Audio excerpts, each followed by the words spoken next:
शहर वासियों को 17 तरह की सुविधाएं ऑनलाइन मिलेंगी। महापौर सैयद इकबाल इन्होंने मीडिया से कहा। परभनी शहर महानगर पालिका के हाल ही में चुनाव के बाद नए महापौर सैयद इकबाल आज महानगर पालिका का पहला बजट पेश किया। इस समय महानगर पालिका के आयुक्त नितिन नार्वेकर, उप महापौर गणेश भैया देशमुख, परभनी महानगर पालिका के सचिव रत्न पारखे इनकी प्रमुख उपस्थिति रही। इसी समय महानगर पालिका के सभी नगर सेवक इस बैठक में मौजूद थे। आज पेश किए गए बजट की खास बात यह है कि महानगर पालिका की तरफ से कोई टैक्स नहीं बढ़ाया गया। साथ ही उन्होंने घोषणा की नागरिकों को तुरंत सुविधाएं देने के लिए 17 तरह की सुविधाएं ऑनलाइन की जाएगी। साथ ही यह भी कहा गया है कि परभनी शहर में जल्द सिटी बस की सुविधाएं मिलेगी। परभनी शहर में सिटी बस जारी की जाएगी। साथ ही साथ मूलभूत सुविधाएं भी जल्द से जल्द उपलब्ध कराकर दिए जाएंगे। बजट की सभा खत्म होने के बाद मीडिया से बात करते हुए महापौर सैयद इकबाल और आयुक्त नितिन नार्वेकर इन्होंने क्या कहा, आइए जानते हैं। आता अर्थसंकल्प शहरासाठी मालमत्ता कर आपण कुठल्याही प्रकारचा आपण टॅक्स वाढविलेला नाही सध्या। हे परभणी वासियांना आपण यावर्षी बजेट सेशनमध्ये आपण टॅक्स वाढविलेला नाही।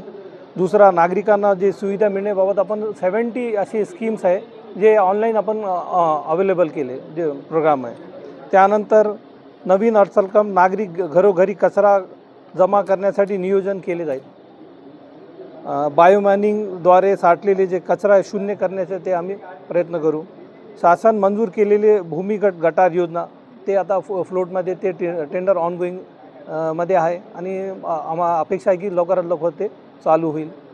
आणि पाचवा जे म्हणजे सट्टा जे आहे 21.98 कोटी रुपये समांतर पाणी पुरवठ्यासाठी आपण दिलेला आहे। शहरवासीकरता केंद्र सरकारच्या सहाय्यातून पीएम योजनेमधून आपण सिटी बस चालू केलेली करण्याचा प्रयत्न करत आहे, ते होणार आहे। आणि 8वां आणि शेवटचा जे गुंठेवारी नियमित करण्याकरिता आम्ही ते पण चालू करणार। अजून काय आपले बोलायचे तर बोला।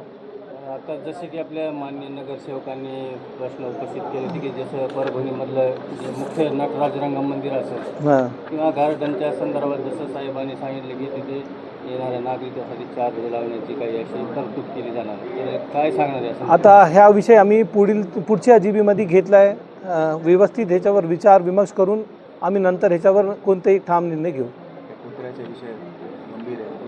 कुत्र्याच्या बाबतीत आम्ही ते आता जे अगोदरचे प्रशासकचा जे वेळ होता त्या वेळमध्ये ते सध्या नव्हता का स्टार्ट नव्हता। आता आम्ही जेव्हापासून पदभार घेतला त्या अनुषंगाने कमिशनर साहेबांना पण आम्ही संपर्क येऊन आम्ही एक निर्णय घेतला आहे। आम्ही त्या हेडला आम्ही पैसे टाकले आणि ते ॲक्टिव्ह पण झालेलं आहे। बरेच प्रमाणे ते कुत्रे उचललेले आहेत आणि त्याच्यावर जी शस्त्रक्रिया करायची होती ते पण केलेली आहे।